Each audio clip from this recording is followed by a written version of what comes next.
A reminder, the formula for the area of a square is base times height, or length times width. So, when we're looking at this one, base times height, it's going to be 70 root 5 times 70 root 5. Well, when I multiply 70 times 70, 7 times 7 is 49. I'll add 2 more zeros. Root 5 times root 5 is root 25. Square root of 25 is 5, so this is 4,900 times 5, which is 24,500.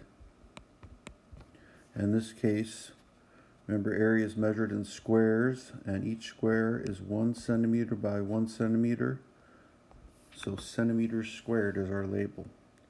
24,500 centimeters squared.